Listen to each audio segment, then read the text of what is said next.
nicyo ituma nipfuje ko tujya inama dusezerane. Muratsi yuko Igisagara niryo rembo ry'igihugu. Ubonye Igisagara ucona ingene Burundi bwose bwifashe. Ubonye Igisagara ca Bujumbura cumenya Uburundi ingene busa. Maze igihe rero ndiko ndaraba nzunguruka no hagati mu gihugu nongera ndaba i Bujumbura.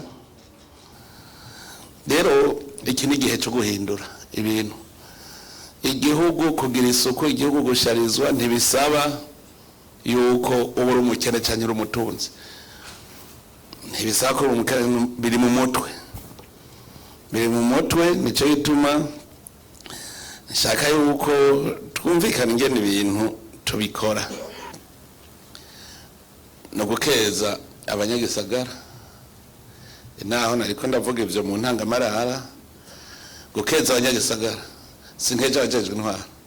Nkeje abenegihugu bo mu gisagara ca Bujumbura. Namwe murimwo. Simvuze abajejwe intwara. Abenegihugu bo mu gisagara ca Bujumbura. Kubera iki ndabakeje? Nuko namaze kubona yuko ubu barumviriza impanuro z'indongozi zabo. Barumviriza kandi baraja ku kivi. Ingorane ndiko ndabona ni ingorane za leadership y'abarongozi. Umurongozi ntamenye ko ari indongozi akaguma yiyita wa mwene gihugu asanzwe. Ugasanga nawe ariko aririmba ururirimbo ko mwene gihugu asanzwe, aho kumenya ati mbega ururirimbo bariko baririmba barutera gute, rwitabirizwa gute, kugira urabe yuko bimeze neza. Iyo rero urose umurongozi, kandi murabizi yuko mu gitangura abashefu do quartier murazi yuko twabiketse, twarabiketse. None tubiketse hari ivyo duhaye tubona abene gihugu barakanura ni sawa, barabona bari ku kivi, barumva, barabwirwa bakumva. Mugabwirwa nande? Mu ijambo ry'Imana handitse ngo impumyi ntirongora iyindi zoca zigwa mu kinogo zose. Warisinye kwa chef de quartier umenye ko ari wewe uri jisho kijya quartier. Ni wewe ukanura kurusha abandi, wemeye kubimboneza ubona, utemeye kubimboneza urabivamo. Andiko ndababwira uno munsi umwe wese naraba ico yokwirata, mugabo ubonye ataco wirata cuhera umunsi uhindura ibintu. Kuva no munsi ngira mpindura ibintu. Witwe kutanguye wahora muri SFM, uno munsi utingira mpindu ku munsi uteza kubona igihinduka. Hari amakaritsiye njamwe erega ncamwe nkabona nti aha ani sawa, aha plus umwe ndabona ko hariho chef de quartier, nahandi njabona nta chef de quartier hariho. Rero tangura uhindura ibintu, uhejeje kwisuzuma ico kwirata ukibuze cuvuga uti nta kindi wo cyo kwirata no guhindura ishusho ya quartier. Kandi ntuzuvuye ko ari wozo yihindura. Niba ijya abantu urogoye rero muri quartier bazoyihindura iyo sura. Nibo nyene ntwavurondera wewe uri iki ko nawe uri umwe gihugu mu bandi.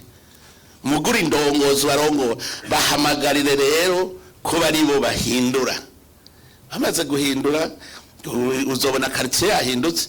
Ninde icayitirirwa? Wewe.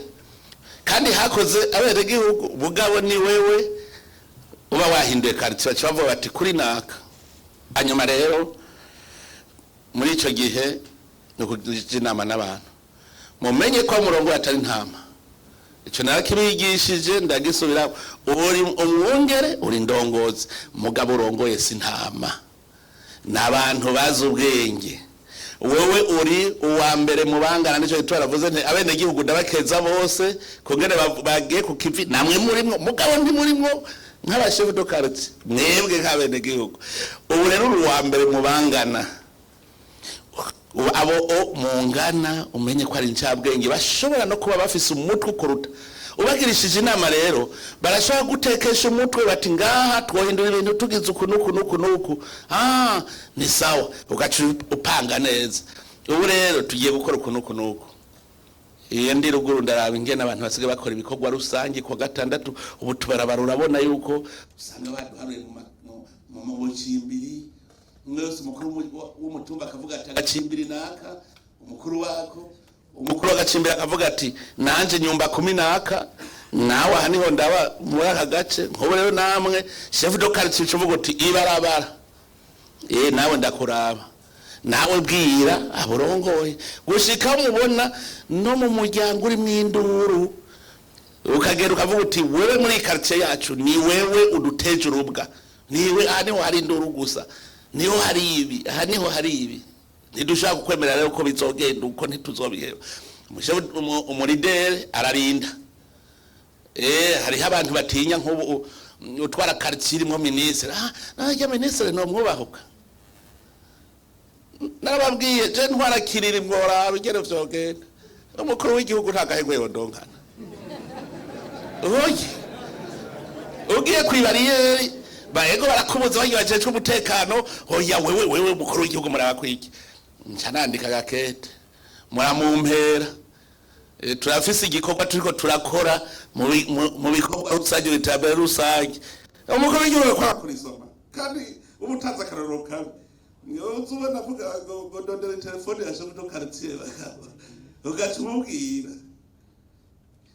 yuri ni dero arinda hari abantu bavuga ngo hari igihagaje cyahe wowe ufise urufunguzo nk'ubuje ndavye ndobuservinge n'abantu bagenda hajya iri barabara rya Gardino rijya uvuze gutera amashugwe uzosanga nakajagari ko ari hadashoboka mugabo urashobora kuvuga uti ngo tuje inama ahantu tuhagire gute ari pave igenda isa yose arakarangi tugende tona harmoni mugabo umwe jone ubundi pere ubundi ntware ubundi hazoboneka gute ibi tuba tutarere gihugu ubafezeje participe namwe rashaka kuyakotiza akavuga bati turondera umuntu abitugirira umwe hagiye ashobora kuduhuga ukazibona uwundi ari hejuru mukagira akaesikariye keza ukabandanya murabona nk'irya harmoni urenganye hagiye waba abantu uduga kwa ntare murabona hajya kumanga irya se harmoni none murashobora mwese gukotiza amahera bigakogwa n'umuntu umwe niho usanga hari harmoni mukamukontorora ugasanga ngaha twe twumvikaye muri quartier kwa rugo umuntu hajya rya Gardino ni barabara ryoroshe gushariza hamwe wese acasigara arabisuka imbere yiwe tudare turi hajya tugasigwa uturangi ugasanga n'umuntu haciye ahantu Radio Television RTBB Nijwe Giza